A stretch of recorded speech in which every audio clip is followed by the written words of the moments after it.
Hello India, it's me Ramesh Prasai from Nepal. मुझे गर्व है कि मैं एक गोरखा हूँ। पिछले वीडियो में जब मैंने इंग्लिश में पिछला वीडियो जारी किया था तो उसके कमेंट में कुछ हिंदुस्तानी दोस्तों ने कहा था कि रमेश जी ने हमारे देश की, इंडिया की बेइज्जती कर दी है। नहीं करना चाहता, कोई भी नेपाली इंडिया की बेइज्जती नहीं करना चाहता। हम तो सबका सम्मान करते हैं, लेकिन आप लोगों के वो इंटेलेक्चुअल टेररिस्ट, वो बौद्धिक आतंकवादी अर्नब गोस्वामी और उसके फेलो पत्रकारों ने मेरी मातृभूमि की इतनी बेइज्जती कर दी कि मुझे उन्हें उन्हीं के लहजे में जवाब देना पड़ा। वैसे भी हम आपकी तरह गांधी के देशवासी तो है नहीं जो एक गाल पे थप्पड़ मारे तो दूसरा गाल आगे कर दे। हम तो भक्ति थापा के देशवासी हैं जी। हमारे यहाँ तो जब माँ बहन का अपमान होता है, जो कोई माँ बहन की बेइज्जती पे उतर आता है तो उसका जवाब खुकरी से दिया जाता है। तो इस मिट्टी का बेटा होने के नाते मेरा भी ये फर्ज था कि मैं अर्नब गोस्वामी जैसे बौद्धिक आतंकवादियों की उस बेइज्जती का, जो उन्होंने मेरी मातृभूमि का अपमान किया, उनका उन्हीं के लहजे में जवाब देता। आज मैं इंडो नेपाल रिलेशन सुधारने के लिए, इंडिया और नेपाल के बीच में जो पब्लिक लेवल रिलेशन है उसको सुधारने के लिए, जी न्यूज और आज तक के गद्दारों की तरह बिगाड़ने के लिए नहीं, नफरत फैलाने के लिए नहीं, Indo Nepal public level relation को सुधारने के लिए और कॉमन नेपाली लोग, नेपाल के आम लोग जो सोच रहे हैं वो इंडिया के आम लोगों तक पहुंचाने के लिए मैं आज कुछ बातें रख रहा हूं। आप लोगों से आशा करता हूं कि आप लोग इसे शेयर करेंगे और इस पे रिएक्ट करेंगे। सम्पूर्ण राष्ट्रभक्त नेपालीहरूसँग म यो आग्रह गर्न चाहन्छु कि यो भिडियोलाई राष्ट्रियताको पक्षमा सक्दो शेयर गर्नुहोला। घरिघरि हिन्दीमा यो किन बोल्छ भन्ने पनि तपाईलाई लागेको होला, तर नेपालमा धेरैलाई थाहा छ नेपालमा काग सम्मेलन गर्ने चलन छ। काग सम्मेलन गर्दाखेरि कागले राई, लिम्बू, तामाङ, नेपाली अथवा संस्कृत भाषामा बोलाउँदा बुझ्दैन, कहाँ नै गर्नुपर्छ। त्यसैले आफ्नो भाषाप्रतिको असीम प्रेमका बावजुद पनि म बाध्यताले हिन्दीमा बोल्न गइरहेको छु।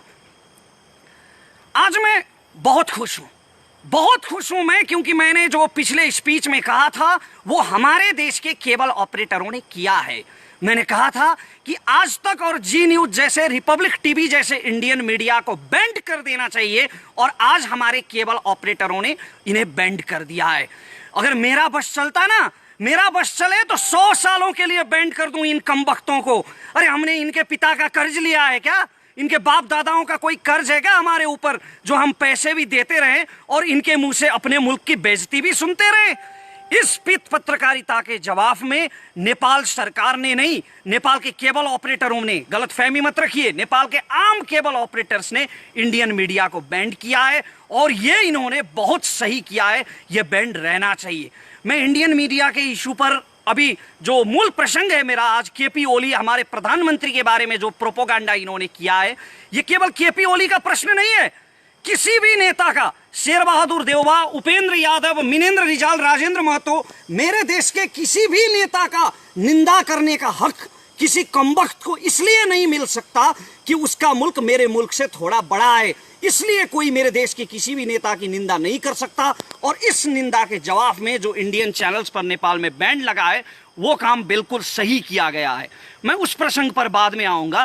पहले मैं कुछ हवा जो मचा रखा है इंडियन मीडिया ने, कुछ bloody propaganda, anti Nepal campaign जो चला रखा है, उसके कुछ प्रश्नों का जवाब देना उचित समझता हूं। आप लोग कहते हैं, आपकी मीडिया कहती है, इंडिया की आवाम नहीं, इंडिया की मीडिया कहती है कि नेपाली चाइना के साथ हो गए, नेपाली चाइना के डायरेक्शन पे काम कर रहे हैं, चाइना के डायरेक्शन पे ये काला पानी का विवाद उठा रहे हैं।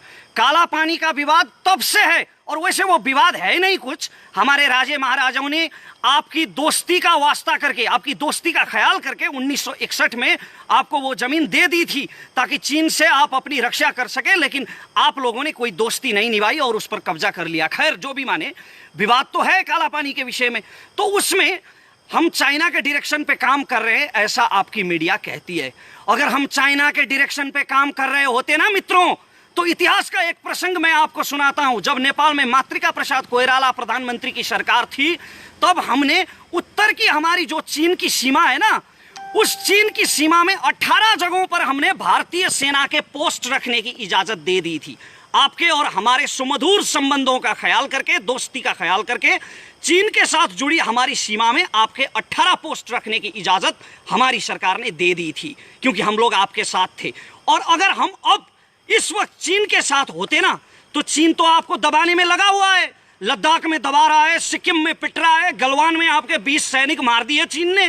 तो चीन आपको दबाने में जब अभी लगा हुआ है, घेरने में लगा हुआ है, अगर हम पूरी तरह से चीन के साथ में होते तो चीन की सेना को मेची किनारे लाके खड़ा कर दिया होता हमारी सरकार ने, आपके सिलीगुड़ी कॉरिडोर के बिल्कुल पास। वो सिलीगुड़ी कॉरिडोर जो इंडिया की नॉर्थ ईस्ट और इंडिया के मेनलैंड को जोड़ता है, उस सिलीगुड़ी कॉरिडोर के पास मेची किनारे आज चीन की सेना बैठी होती, अगर हम नेपाली चीन का साथ दे रहे होते तो। नेपाल एक स्वाधीन राज्य है और हम चीन का ना इंडिया का, हम किसी का भी पक्ष में और किसी के भी विपक्ष में हम कोई कदम नहीं उठाते। हम अपनी स्वाधीनता सुरक्षित करने के लिए काला पानी पर दावा कर रहे हैं। जो हमारी जमीन है उसमें चीन का कोई रोल नहीं है, और चीन का रोल इसलिए है कि चीन ने आप लोगों के साथ ट्रेड ट्रीटी की है, व्यापार संधि की है उसने लिपुलेख को लेकर। लिपुलेख को व्यापारिक नाका बनाने की जो संधि चीन ने आपके साथ की है, हमने चीन को भी, सिर्फ आपको नहीं, चीन को भी हमने डिप्लोमेटिक नोट भेजा है और हम किसी के भी पक्ष में नहीं है। ये बात मैं क्लियर कर देना चाहता हूं। हमने हमेशा इंडिया के साथ दोस्ती निभाई है। कुछ मित्रों ने कहा था मेरे पिछले वीडियो पे कि इंडिया की बेइज्जती कर दी। नहीं, हम सम्मान करते हैं अपने पड़ोसियों का, जितना सम्मान आप हमारा नहीं करते। नहीं तो मैं जितनी अच्छी हिंदी आज बोल रहा हूं बिना किसी हिंदी बैकग्राउंड के, कोई भी इंडियन जो नेपाली ओरिजिन का ना हो वो इतनी अच्छी नेपाली बोल के दिखाए। हम हमेशा अपने पड़ोसी का सम्मान करते हैं। चाइना के साथ आपका जो प्रॉब्लम चल रहा है वो आपका प्रॉब्लम है। आप लोग पावरफुल हैं, आप दोनों देशों के पास बड़ी बड़ी सेनाएं हैं, बड़े बड़े हथियार हैं, तोपें हैं, मिसाइल हैं। आप चाइना के साथ लड़ो मरो, उसमें हमारा कोई सरोकार नहीं है। लेकिन मैं युद्ध की कामना नहीं कर रहा हूं, मैं सिर्फ ये कह रहा हूं कि चीन का और आपका जो विवाद है वो आप दोनों का अंदरूनी विवाद है। और हमारी सरकार ने लिपुलेख और काला पानी के विषय में चीन की सरकार को भी डिप्लोमेटिक नोट भेजा है। तो ये कैसे साबित हो गया कि हम चीन के साथ हैं? ये क्या हवा मचा रखा है आपकी मीडिया ने? और एक और हवा मचा रखा है कि नेपाल और इंडिया में जंग हो गया तो क्या होगा। बड़ा अहंकार है भाई आप लोगों को अपनी शक्ति पे, बहुत बड़ा अभिमान है आप लोगों को। इतने छोटे से देश के साथ जंग की कल्पना करते हैं और ये कहते हैं कि नेपाल इंडिया की सैनिक शक्ति के सामने नहीं टिक पाएगा। आप तो बहुत धार्मिक कहते हैं ना आप लोग अपने आप को। अभी तो बीजेपी की सरकार है, उधर आरएसएस की सरकार चल रही है, बहुत धार्मिक कहते हैं आप लोग। तो बड़े गजब के धार्मिक लोग हैं भाई आप लोग राम मंदिर के लिए लड़ेंगे, मरेंगे और सीता के मायके पे हमला करेंगे। वैसे भी आप किसके दम पे ये दावा कर रहे हैं? हमारे भाइयों ने आप लोगों के लिए, आप लोगों की जमीन के लिए, आप लोगों की स्वाभिमान के लिए लड़कर यहां गोली खाई है, माथे पे गोली खाई है। आपके जनरल श्याम माणिक शाह कहते थे कि अगर कोई कहे कि उसे मौत से डर नहीं लगता, अगर कोई कहे कि उसे मरने से डर नहीं लगता, तो या तो वो झूठ बोल रहा है या तो वो गोरखा है। तो हमारे गोरखा भाइयों ने आप लोगों के लिए गोली खाई है कारगिल की पहाड़ियों में, वरना पाकिस्तानी पंजाबी पठानों से हमारा क्या लफड़ा था? आप लोगों के लिए मरे हैं हमारे भाई। अभी मैं नाम गिनवाने जाऊं तो 1000 के करीब हो जाएंगे और ये वीडियो ऐसे 100 वीडियो कम पड़ जाएंगे। हमारे भाइयों ने जो पुरुषार्थ आप लोगों के लिए किया है वो गिनवाने जाऊं तो ऐसे 100 वीडियो कम पड़ जाएंगे। हमने हमेशा दोस्ती निभाई है और आप लोगों ने अभी इस दोस्ती का लिहाज नहीं रखा है। और आप लोग नेपाल से युद्ध की बात करते हैं। आप लोगों को शर्म आनी चाहिए, लज्जा होनी चाहिए नेपाल से युद्ध की बात करते हुए। हमने हमेशा आपके साथ दोस्ती निभाई है। लश्कर ए तैयबा का टेररिस्ट हाशिम भटकल और टुंडा जो नेपाल में छुपे हुए थे, वो हमारी अथॉरिटी की मदद से इंडियन अथॉरिटी के हवाले हुए हैं। अगर हमारी अथॉरिटी नेपाल में मदद नहीं करती तो थोड़ी पकड़ के इंडिया ले जाते उनको। डॉक्टर अमित कुमार रावत, आपके किडनी माफिया का किंग, जब यहां छुपा हुआ था तो हमने उससे पकड़कर आपके हवाले किया है। तो हमने हमेशा भारत का सम्मान किया है और भारत से दोस्ती निभाई है। लेकिन ये आप लोग हैं जो इस दोस्ती के खिलाफ जा रहे हैं। और स्पेशली इंडिया की आवाम का इसमें कोई दोष नहीं है। इंडिया की आवाम, मैं समझता हूं कि हमारी ही तरह इनोसेंट है, जो आपस में समझदारी चाहती है। लेकिन आपकी मीडिया जो है, जो ये इंटेलेक्चुअल टेररिस्ट हैं, इस वक्त इंडिया को सबसे ज्यादा खतरा इन इंटेलेक्चुअल टेररिस्ट से है। ये बौद्धिक आतंकवादी जो आपस में नफरत फैला रहे हैं, अपनी बौद्धिकता का दुरुपयोग कर रहे हैं, ये लोग इंडियन अवाम को नेपाल के खिलाफ भड़का रहे हैं और नफरत पैदा कर रहे हैं। एक और बात मैं यहाँ पे बताना चाहता हूँ। आप लोगों ने बहुत ये हवा मचा रखा है। कुछ लोगों ने कहा था मेरे वीडियो के जवाब में, कुछ मित्रों ने भारत से कहा कि ये तो नेपाल ने जमीन छोड़ दी थी, कई सालों पहले काला पानी छोड़ दी थी, तो उसमें अभी काहे का विवाद? वो जमीन छोड़ दो ना, वो तो तुम लोगों ने कई साल पहले छोड़ दी थी। तो आप लोग छोड़ दो ना पाकिस्तान के कब्जे वाला कश्मीर, जो आपने 1948 में छोड़ दी थी। आपके प्रधानमंत्री नेहरू ने तो युद्ध विराम कर दी थी, सीजफायर लाइन वहां पे खींच दी थी, तो वो अभी पाकिस्तान के पास है। तो आप लोग क्यों दावा कर रहे हो उस कश्मीर पे? छोड़ दो ना। बुरा लगा ना? मेरे ये कहने से बुरा लगा ना? ऐसा ही बुरा लगता है, ऐसा ही, ठीक ऐसा ही बुरा लगता है जब कोई अपने देश की स्वाधीनता के बारे में ऐसा कहता है। जमीन 1 इंच भी क्यों ना हो, अपनी जमीन अपने को प्यारी होती है। और आप लोगों की तरफ से, भारत की तरफ से एक मीडिया पर्सन ने यह भी कहा था, मैंने एक मीडिया आर्टिकल सुना था जहां वो सज्जन ये कह रहे थे कि अभी काला पानी हमारे पास है, नेपाल के पास नहीं है।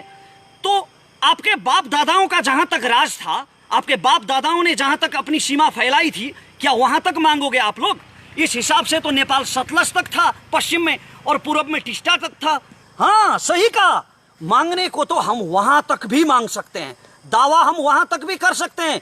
ये मैं कोई अर्नब गोस्वामी की तरह हवा में नहीं चिल्ला रहा हूं, पागलपन के दौरे नहीं पड़ रहे हैं मुझे, हिस्टोरिकल फैक्ट की बात करता हूं। 1950 में जब नेपाल भारत मैत्री संधि हुई थी, तो उस मैत्री संधि में यह कहा गया था कि सुगौली संधि खारिज हो चुकी है और ब्रिटिश सरकार से हुई सारे समझौते खारिज हो चुके हैं। तो इस हिसाब से अगर सुगौली संधि खारिज हो गई तो टिस्टा से सतलज तक की जमीन तो हमारी हुई ना। अगर आप लोग सुगौली संधि मानते हैं तो सुगौली संधि के नक्शे में लिखा है, उसके डिस्क्रिप्शन में लिखा है कि काली नदी का ओरिजिन जो है वो लिम्पियाधुरा है। वो ब्रिटिश के नक्शों में लिखा है, कई नक्शों में लिखा है। और इतना भी दूर जाने की जरूरत नहीं है, अभी तो बीजेपी की सरकार है ना वहां। आरएसएस के कार्यकर्ता तो बस स्कंद पुराण उठा के देख लें। स्कंद पुराण के मानस खंड के 9वें, 10वें और 11वें श्लोक में महाकाली नदी का वर्णन किया गया है, और उसमें यह लिखा गया है कि लिपुलेख पर्वत से पश्चिम का भाग जो है लिम्पियाधुरा, वो काली नदी का ओरिजिन है। तो या तो आप लोग सुगौली संधि को मानेंगे और लिपुलेख, या तो आप लोग सुगौली संधि को मानेंगे और लिम्पियाधुरा काली नदी का ओरिजिन होगा, या तो आप सुगौली संधि को नहीं मानेंगे। अगर खारिज मानेंगे तो फिर टिस्टा से सतलज तक हमारा है। और अब मैं मूल प्रसंग पर आता हूं, जो हमारे प्रधानमंत्री के बारे में अभी प्रोपोगंडा चला रखा है आपकी मीडिया ने। अरे कौन कमबख्त गया भाई बालुआटार? जी न्यूज का कौन सा कमबख्त पत्रकार गया बालुआटार और उसने सुन लिया वो कन्वर्सेशन जो प्रधानमंत्री और चीन के राजदूत हो यांकी के बीच में हुआ था? किसने सुना वो कन्वर्सेशन और किसने रिकॉर्ड किया? किस बेस पर ले आए ये पीत पत्रकार ये कन्वर्सेशन? अरे बेशर्मो, कुछ तो शर्म करो। किसी देश के प्रधानमंत्री के बारे में बात कर रहे हो तुम लोग, और प्रधानमंत्री जो बुजुर्ग हैं, अभी अभी किडनी ट्रांसप्लांट हुआ है उनका, फिर भी दम उनमें इतना है कि एक छोटे से देश में बैठ के दिल्ली हिला रहे हैं। तो प्रधानमंत्री के बारे में ऐसे निराधार बात, ऐसे निराधार प्रोपोगंडा किस बेस पर फैलाए गए? किस कमबख्त ने वहां पे सुना और किसने रिकॉर्ड किया? ये कुछ नहीं, बस जी न्यूज ने कहा और हो गया। तो ऐसे जो इंडियन मीडिया ने ये प्रोपोगंडा फैला रखा है, इन्होंने जो ये फेक न्यूज फैला रखे हैं, इसमें इंडियन मीडिया का ही नहीं, इंडियन गवर्नमेंट का भी दोष है। अरे लॉ एंड ऑर्डर नाम की कोई चीज है कि नहीं आप लोगों के यहाँ? आप लोग तो बहुत बड़ी बड़ी बातें करते हैं कि भारत दुनिया का सबसे बड़ा लोकतंत्र है। तो लोकतंत्र में लीगलिटी नाम की भी कोई चीज होती है, लोकतंत्र में कानून नाम की भी कोई चीज होती है। और अगर भारत सरकार सच में नेपाल से दोस्ती बढ़ाना चाहता है, सच में नेपाल से बिगड़े हुए संबंधों को सुमधुर करना चाहता है, तो भारत सरकार को यह चाहिए कि जी न्यूज को तुरंत ब्लैकलिस्टेड करे। जी न्यूज और इससे जुड़े जितने भी मीडिया हैं, उनके ऊपर भारत सरकार को कानूनी कार्रवाई करनी चाहिए। अगर यह किया गया तो एक उदाहरण होगा, और नेपाल के लोगों के मन में जो भारत के प्रति जो अविश्वास खटक रहा है, वो अविश्वास कुछ हद तक उसका समाधान निकल पाएगा। तो ये भारत सरकार को करना चाहिए, और इंडिया की आवाम, इंडिया की जनता जो नेपाल और भारत का संबंध सुमधुर हो, सुदृढ़ हो, ऐसा चाहती है, उन्हें भी ऐसे चैनलों का बहिष्कार करना चाहिए। ये इंडियन मीडिया है ना, जो ये पूरे साउथ एशिया के लिए कैंसर बन चुका है, ये ब्लडी प्रोपोगंडा यूनिट बन चुका है। इनको कोई सच नहीं चाहिए, सच का व्यापार करते हैं ये। और इससे केवल नेपाल ही पीड़ित नहीं है, सिर्फ हम ही पीड़ित नहीं हुए हैं इससे आपका भारत भी उतना ही पीड़ित हुआ है। ये लोग कोरोना के बढ़ते संक्रमण और क्वारंटाइन में पीड़ित भारतीयों की बात नहीं करेंगे। ये लोग एक पेपर में जो खाना खा रहे होते हैं, अखबार के कागज में खाना खा रहे होते हैं, जो उन पीड़ितों के बारे में बात नहीं करती है, उन गरीबों के मजदूरों के बारे में बात नहीं करती है। हिंदू मुस्लिम की बात करेंगे, तबलीगी जमात की बात करेंगे, कम्युनल हार्मनी को बिगाड़ने के लिए और उसका व्यापार करने के लिए। ये मैं फैक्ट के आधार पे कह रहा हूं, ऐसे ही नहीं कह रहा हूं। कोबरा पोस्ट ने, वो चाइनीज नहीं है कोई कोबरा पोस्ट, वो इंडियन मीडिया है, उसने एक रिसर्च किया था आज से 2 साल पहले, जहां पर आज तक जी न्यूज और ऐसे बहुत सारे इंडियन मीडिया के मैनेजर्स और उनके सोर्सेस से मिलकर उन्होंने ये कंफर्म किया था, उनके रिकॉर्डेड बयान थे कि वो लोग पैसे के लिए किसी के भी बारे में घटिया समाचार छाप सकते हैं, किसी के भी बारे में प्रोपोगंडा फैला सकते हैं चंद रुपयों के लिए। ये कोबरा पोस्ट का रिपोर्ट है। और हाल ही में आप ही की एक इंडियन मीडिया ने रिसर्च किया है, जिसमें यह पाया गया है कि बड़े बड़े इंडियन मीडिया और न्यूज चैनल्स के मोर देन 90%, 90% से ज्यादा उनकी खबरें जो होती है वो हिंदू मुसलमान के बेस पर होती है, वो राम मंदिर के बेस पर होती है, ऐसे ही विवादों के बेस पर होती है, विकास के मुद्दों की वो बात नहीं करते। खैर, ये भारत का अंदरूनी मामला है, लेकिन नेपाल भारत का ये जो संबंध अभी इतना ज्यादा नफरत फैला है, इस नफरत के चलते इंडियन मीडिया को बैंड करने का ये डिसीजन ये बहुत सही लिया गया है। और अंत में मैं ये कहना चाहता हूं कि हमारा जो संबंध है, ये रोटी बेटी का रिश्ता, रोटी बेटी का रिश्ता जो आप कहते हैं ना, आप लोग जो बड़ा भाई छोटा भाई कहते हैं, वैसे मैं बड़ा भाई मानता नहीं हूं इंडिया को, क्योंकि इंडिया से पहले हमारे देश की उत्पत्ति हुई है। और यह भी मैं फैक्ट के बेस पर कहता हूं।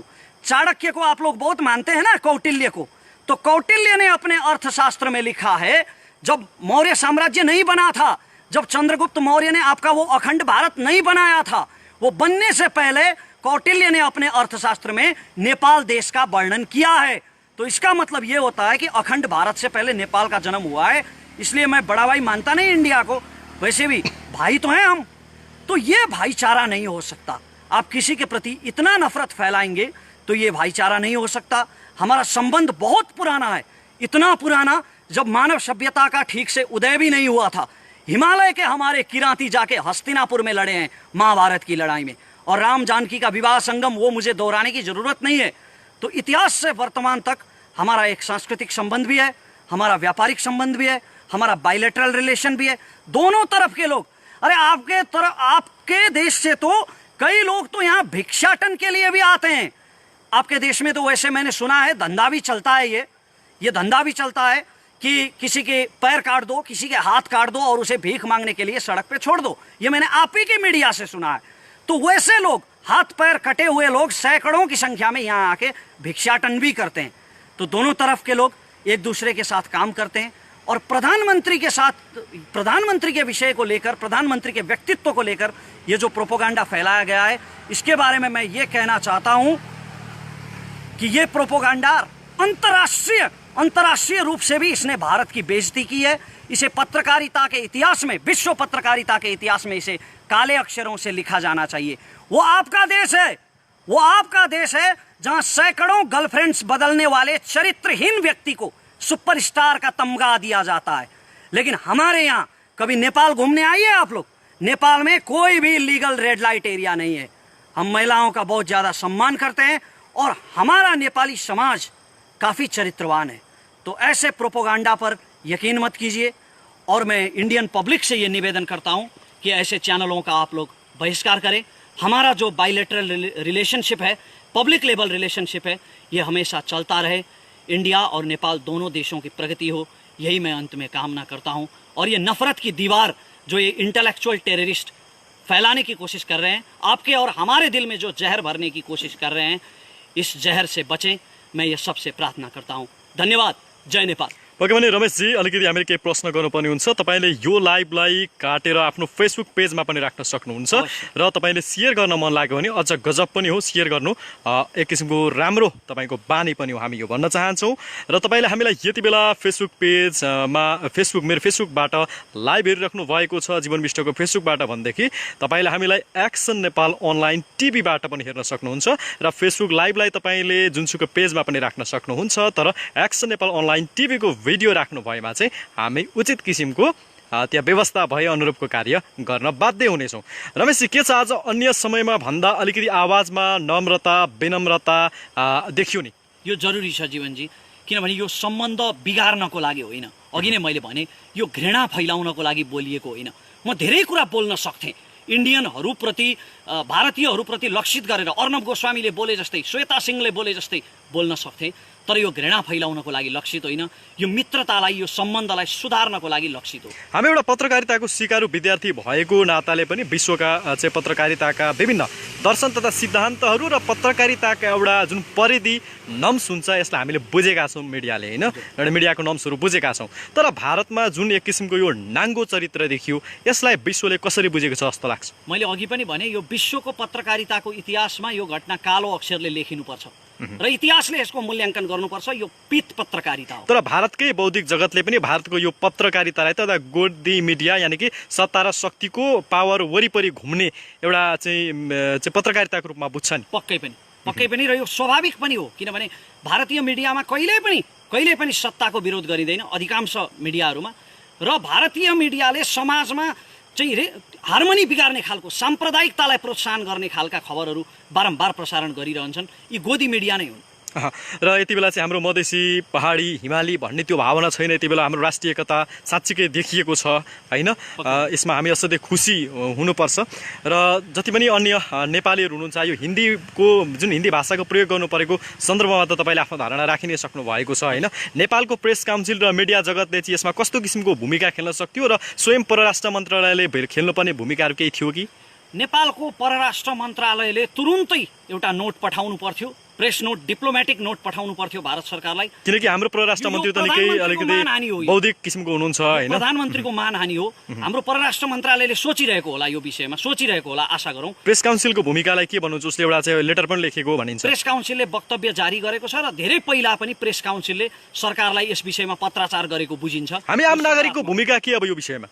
हामी आम नागरिकले यसरी नै एकअर्कालाई सामाजिक सञ्जालमा जहाँ हामी जोडिन्छौँ, हाम्रा भारतका मित्रहरूसँग जहाँ हामी जोडिन्छौँ, हामीले आफ्नो देशको आफ्नो दृष्टिकोण के हो, हाम्रो देशको आम नागरिकले के सोच्छ, त्यो दृष्टिकोण पुर्याउनमा हामीले आफ्नो भूमिका खेल्न जरुरी छ। बोलेर के हुन्छ भन्ने मान्छेहरू पनि हुनुहुन्छ नि?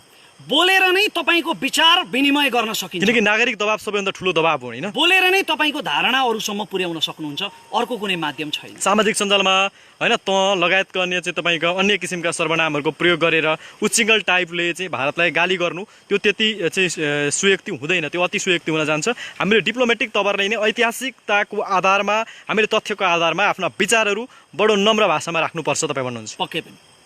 यद्यपि भारतका चाहिँ अन्य जनहरूप्रति हाम्रो एक किसिमको सम्मानै छ। अहिले जुन चरित्र देखिएको छ त्यहाँको सरकारबाट, त्यहाँको राजनीतिज्ञहरूबाट, त्यहाँको मिडियाबाट यो चाहिँ खेदजनक छ। हजुर।